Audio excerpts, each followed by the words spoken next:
ऐसा क्यों होता है कि 80% लोग रिलैप्स हो जाते हैं और कोई इस बारे में बात ही नहीं करता है। दोस्तों नमस्कार, मेरा नाम है अमोल जोशी। आज मैं आपको बता रहा हूँ कि बेसिकली होता क्या है।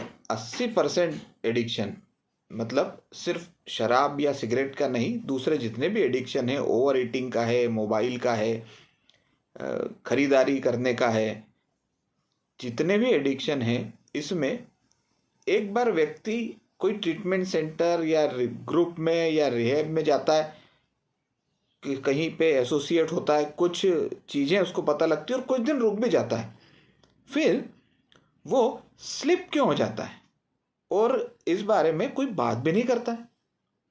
जबकि आज इतने सारे सेंटर और इतनी जगह मौजूद हैं कि जहाँ पे पहुँचना तो असंभव नहीं है। मतलब ऐसा नहीं है कि लोगों को पता ही नहीं है और लोग वहाँ जा नहीं पा रहे हैं, बल्कि अब धीरे धीरे सीन चेंज होता जा रहा है। सीन ऐसा चेंज हो रहा है कि लोग जा तो रहे हैं, लेकिन वहाँ से आने के बाद वो कुछ ही दिनों में फिर से रिलैप्स हो जा रहे हैं। तो मतलब कहीं ना कहीं या तो ट्रीटमेंट में कहीं किसी प्रकार से गलती है या कोई और परेशानियां हैं।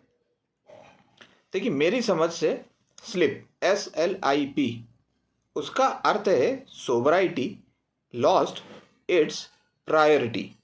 मतलब सोबराइटी को जिसने भी प्राथमिकता में नहीं रखा है वो स्लिप हो जाता है या उसके स्लिप होने के चांसेस बढ़ जाते हैं।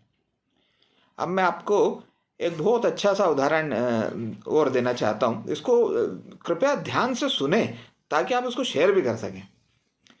देखिए, एक आदमी बीमार हुआ, डॉक्टर के पास गया, डॉक्टर ने उसको देखा और एक प्रिस्क्रिप्शन लिख दिया।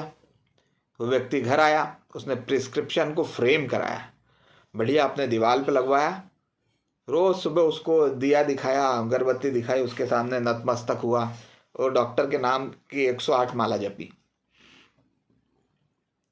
उसको उस बीमारी से निजात मिली नहीं मिली ये मैं आप पे छोड़ता हूँ। दूसरा व्यक्ति डॉक्टर के पास गया, डॉक्टर ने प्रिस्क्रिप्शन दिया, तो उसने ये बोला कि प्रिस्क्रिप्शन तो ठीक है डॉक्टर साहब, मुझे बीमारी क्यों हुई, या अगर आप ये बताओ कि ये बीमारी का ये जो इलाज आपने लिखा है ये क्यों लिखा है, इसका क्या एक्सप्लेनेशन है, क्या उत्तर है इसका। तो डॉक्टर ने उसको पूरी प्रक्रिया बताई, पूरी प्रक्रिया समझाई, वो व्यक्ति अच्छे से समझा। फिर वो अपने वहाँ से उठ के घर आया, फिर उसने अपने मित्रों को फ़ोन किया कि मेरे डॉक्टर बहुत अच्छे हैं, क्या बढ़िया स्पष्टीकरण, क्या एक्सप्लेनेशन देते हैं कि मेरा इलाज मतलब किस प्रकार से किन किन दवाइयों से हो रहा है, तो किस किस कारण से हो रहा है, मेरी बीमारी क्यों हुई और उसकी दवाई किन किन चीज़ों से बनी है, क्या फॉस्फोरस मिला है उसमें, क्या एंटीबायोटिक्स मिले हुए हैं, क्या वो कहाँ से निकले हैं, बहुत सुंदर मेरे डॉक्टर ने मुझे बताया।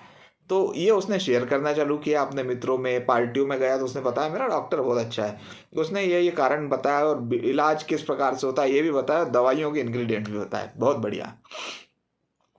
अब इस व्यक्ति की बीमारी ठीक होगी कि नहीं होगी ये भी मैं आप लोगों पे छोड़ता हूँ। तीसरा व्यक्ति है जो डॉक्टर के पास गया, डॉक्टर ने उसको बीमारी का प्रिस्क्रिप्शन दिया, प्रिस्क्रिप्शन लेके वो मेडिकल स्टोर गया, मेडिकल स्टोर वाले ने उसको दवाइयाँ दी, वो दवाई वो घर लेके आया, नियमित रूप से उसने वो जो भी ट्रीटमेंट दिया गया था उसको लिया, दवाइयाँ खाई और उसका लाभ उठाया। तो इस तीसरे आदमी की बीमारी ठीक हुई कि नहीं हुई ये भी आप लोग भली भांति समझ सकते हैं।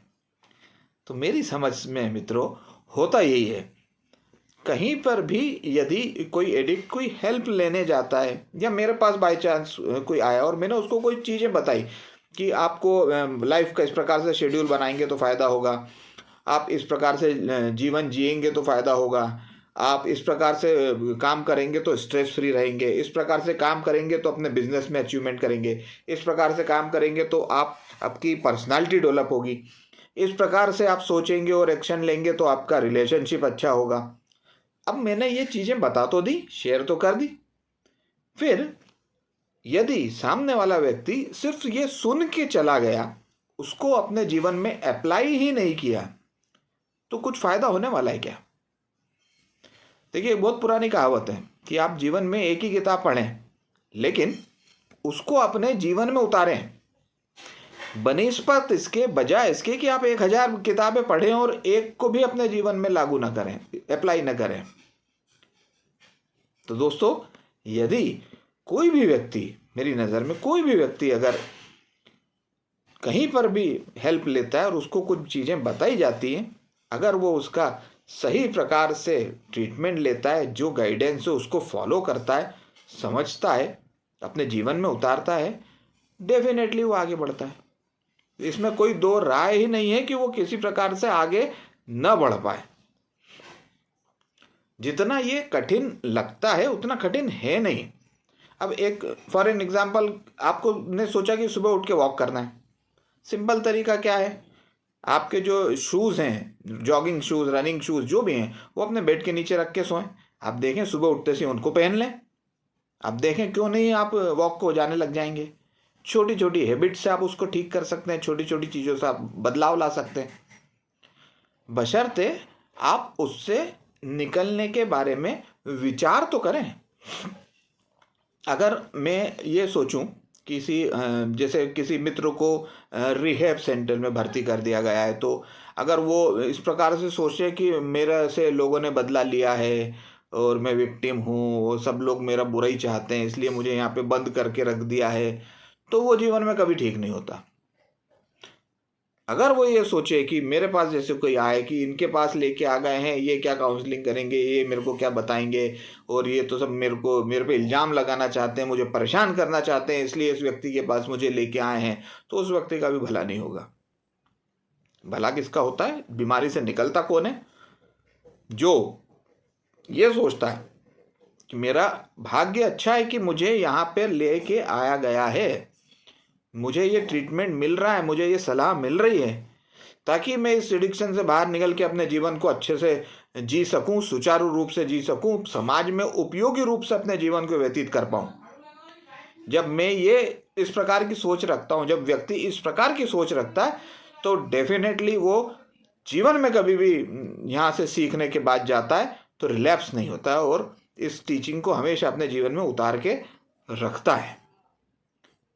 तो दोस्तों, ये बेसिक कुछ चीज़ें मैं चाहता था आज रिलैप्स के संबंध में आप लोगों से बताऊं। और एक छोटी सी चीज़ आखिरी में कहूँगा कि relapse is also a part of process of which process of recovery का एक पार्ट कभी कभी, लेकिन उसको ये नहीं मानना कि हमको तो रिलैप्स होना ज़रूरी है। बताया गया था कि रिलैप्स होना रिकवरी का पार्ट है तो मैं तो ज़रूर रिलैप्स होऊंगा, ऐसा नहीं समझना है। बाई चांस गलती से हमने प्राथमिकता पे नहीं रखा, दवाइयाँ नहीं ली, सही से इलाज प्रॉपर तरीके से अप्लाई नहीं किया, बाई चांस कभी ऐसा होगा रिलैप्स हो गए, तो इसमें भी बुरा मानने वाली ज़रूरत नहीं है। हम फिर से शुरू करेंगे, फिर से एक दिन के हिसाब से हम उससे मुक्ति पालेंगे।